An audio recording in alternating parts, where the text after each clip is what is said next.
Okay, and welcome back. We're about to enter some data into our sample budget that we've just created and saved. So what you need to do is navigate to the file, find it where you've saved on your computer. Mine's on my desktop here. So I'm just going to double click the file and Excel will open up.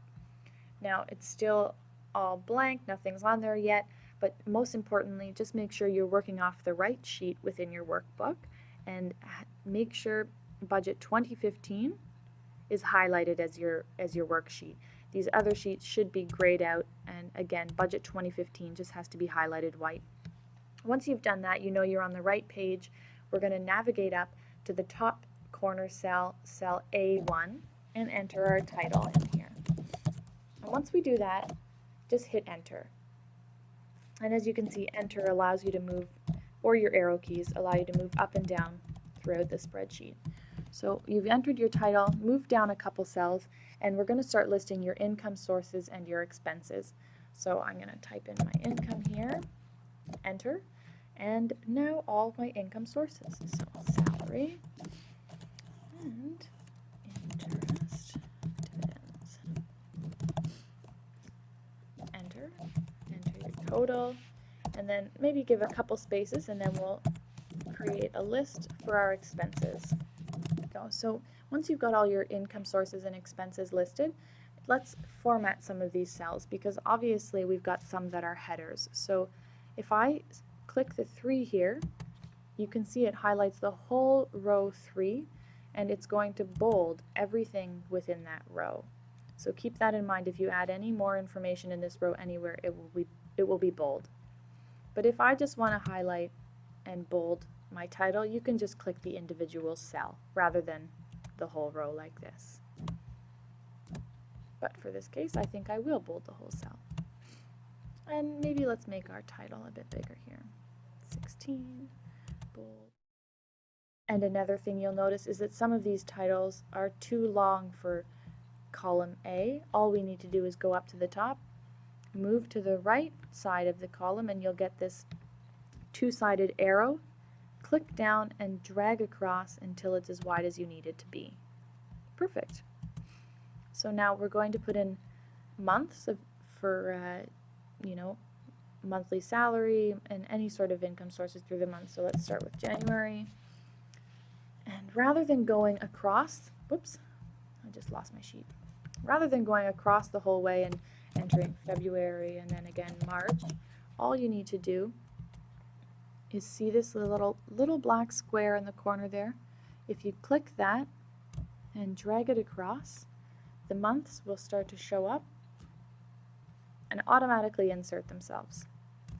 So I think I'll highlight by selecting January and holding down Shift, selecting December, and I'm going to center those. You can also see I've made some little typos here, so if you want to edit individual cells, just double click and you'll have your cursor there so you can edit either within the cell there, or let's double click again, you can edit it up in the formula tab at the top. Enter. Make these bold. Good. So I'm happy with the way that this all looks here. Now I actually want to start entering in the numbers. So go through your months, and my salary is going to stay the same every month this year. So rather than typing it out individually, I'm going to click and drag this square in the corner, and it's going to automatically fill in there for itself. However, my food sometimes changes, so it's usually about 300. So I'm going to pull it across all the way, and I've just got a couple months that I need to individually edit. So again, just double click of the cell, and I'll edit within the cell here for 150, enter, and double click, 400, enter, and another one here. If you can see here, I can also edit it up at the top, so 400, enter. Great. So now that all the data is in, let's make sure that we give a quick save. As you can see, although they're numbers, maybe you don't, or maybe somebody new doesn't know that it's actually a dollar amount. So let's say you want to give this to your friend, they don't know that it's a dollar amount. So let's highlight top cell in the corner here, which would be B4, all the way down to wherever we want to edit, which would be M12.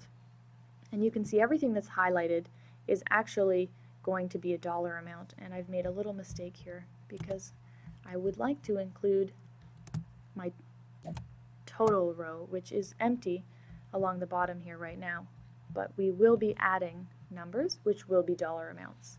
So if we want to make these regular numbers show up with dollar signs and decimal points, highlight it like we just did, and find the Format drop-down menu from your ribbon menu up here. Click that little arrow and go all the way down to Format Cells. Make sure you're in the Number tab up at the top and select Currency. You can hit OK, and voila! You've got your number signs. Everything should be lining up with the decimal points now. So click out of there, hit Save. Now we've got all our data entered. We're ready for a couple more fine-tuning formulas to get our totals in.